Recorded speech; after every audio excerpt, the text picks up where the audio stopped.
Howdy folks, Ryan here.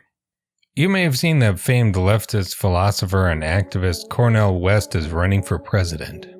He announced the run with a video on Twitter. In these bleak times, I have decided to run for truth and justice, which takes the form of running for president of the United States as a candidate for the People's Party. West's platform isn't too objectionable. I'd strongly contest his argument for ending all foreign aid and disbanding NATO, but that's what my next video will be about, so I'll leave that aside for the moment. Medicare for all, expanding Social Security, getting money out of politics, protecting the environment, these are all good ideas. The real problem here is the context. West is running not under the Green Party or as an independent, but under the so-called People's Party, which isn't even a real political party. In reality, it's a sectarian groupuscle that is associated with numerous cranks and reactionaries, including the Lyndon LaRouche cult. This is a disastrous decision. Quick update here. After I wrote and recorded the first draft of this video, West announced on Twitter that he would instead seek the Green Party nomination, though as of right now he hasn't updated his website.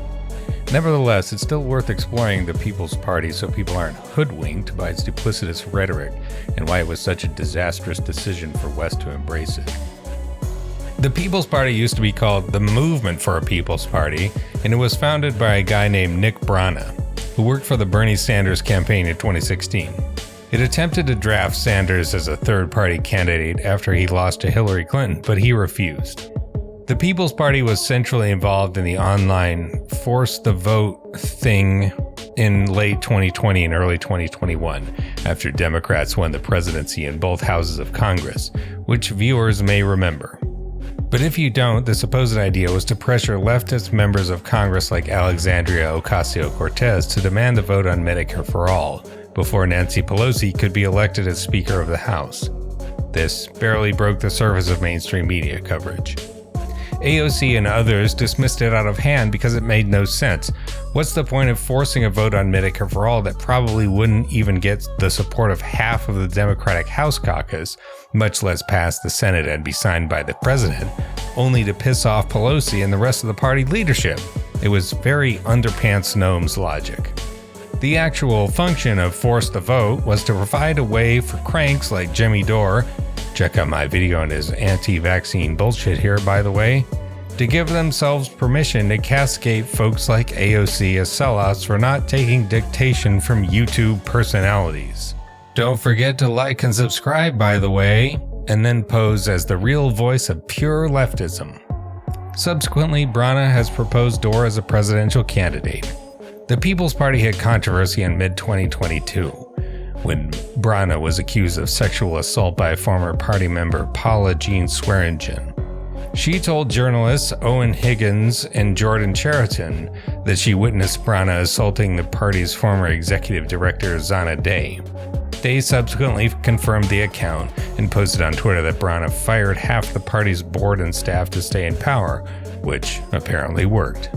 The People's Party was supposedly going to run a bunch of candidates for office in the 2022 midterms, but did not actually contest a single election. Instead, it focused a lot more on the war in Ukraine, specifically trying to cut off the flow of aid to the Ukrainian military. Its marquee effort here was a rally called Rage Against the War Machine in Washington, D.C. in February this year. My buddy David Weigel was there to cover it, and his reporting showed two main things. People who don't want us to be here. They do not want an anti-war rally in this town. I want to talk to you as a son of Washington, before I talk to you as a journalist. Someone who's known this city, who grew up in this city in the 90s. First, this is a group with no wide membership or broad appeal whatsoever. Turnout was a couple hundred at most. I've seen bigger crowds at a high school punk rock show. Second, and more importantly, it demonstrated the affiliation with the LaRouche cult.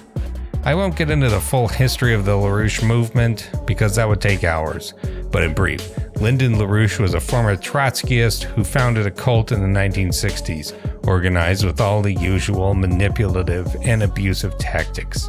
His group started nominally on the far left, but swerved to the far right in the 1970s, getting deep into anti-Semitism, racism, homophobia, and sundry lunatic conspiracy theories.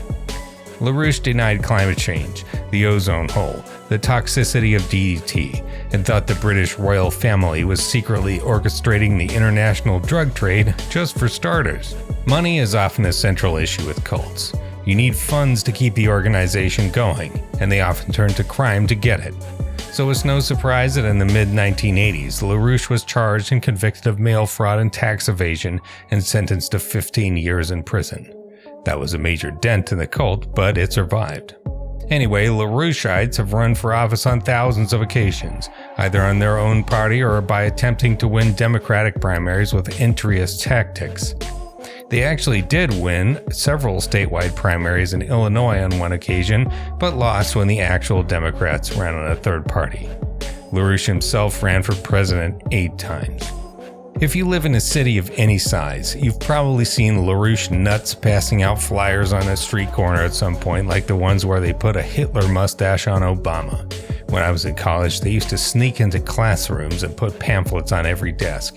LaRouche died in 2019, but his cult survives. A central figure is his widow, Helga Zepp LaRouche, a German woman who is still in charge of various LaRouche organizations, like the Schiller Institute. Though as usual with cults whose leader has died, there are a number of succession disputes. But that brings us back to the rally in February. Helga Zepp LaRouche gave a speech there warning about the danger of nuclear war. But that's not all. Searching Twitter shows that both the Rage Against the War Machine account and the People's Party account have promoted her and other LaRouche members and affiliate organizations on several occasions. The party account has praised the cult by name.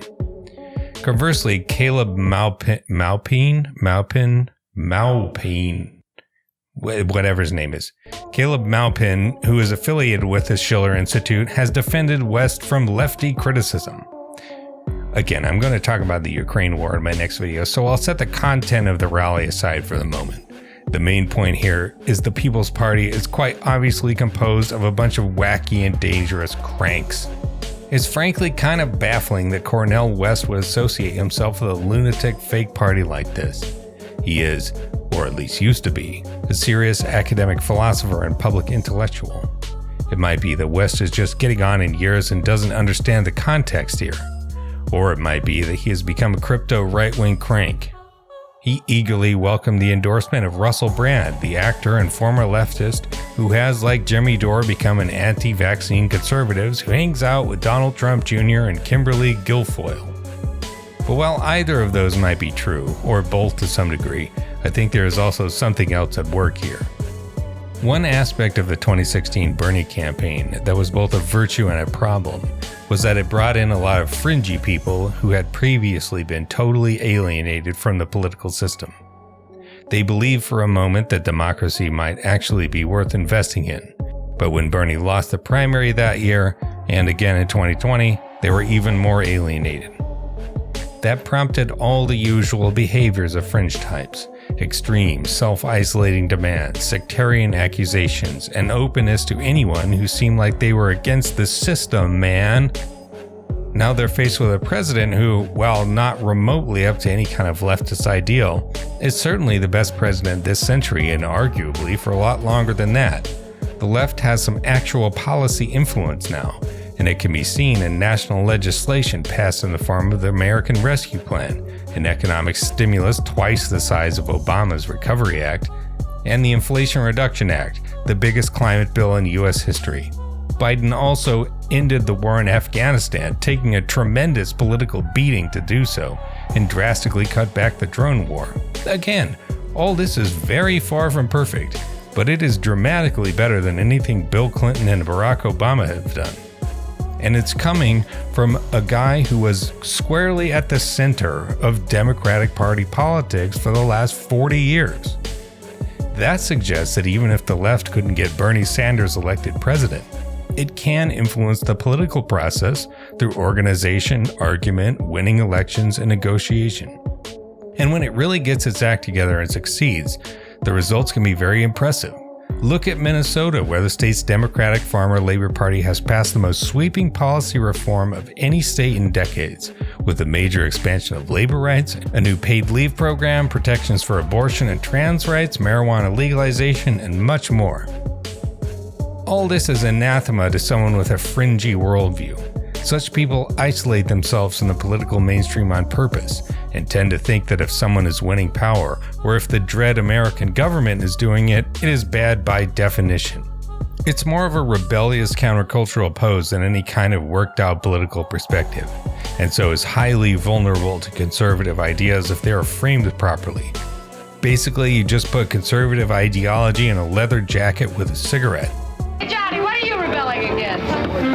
What do you got? Hence the attraction to anti-vaccine bullshit on the part of Russell Brand and Jimmy Dore, since the vaccines were developed by Big Pharma and the government together, as well as the attraction to quack COVID remedies like ivermectin, since the government disapproves of that. Hence also the People's Party's sympathy for Glenn Greenwald. See my video on how he became a conservative here, by the way, and Tucker Carlson. I suspect this also explains the tone of West's video. He basically admits that there is no possibility whatsoever of winning. The idea is to go down in a romantic blaze of glory, espousing a good cause, rather than try to actually line up his goals with some plausible method of achieving them. The idea that he might actually help Republicans by splitting the lefty vote goes unaddressed. I also think it's fair to conclude that had Bernie Sanders actually won the presidency in 2016 and faced the inevitable compromises and trade-offs that come with serving as president, most of these clowns would have turned on him as an imperialist sellout. At any rate, Cornel West has accomplished a lot of great academic and activist work over his long life. But even if he's now switched to the Green Party, running with the People's Party even for a week, and continuing to praise it, reveals disastrous carelessness at the very minimum. These people should be anathema to any serious leftist.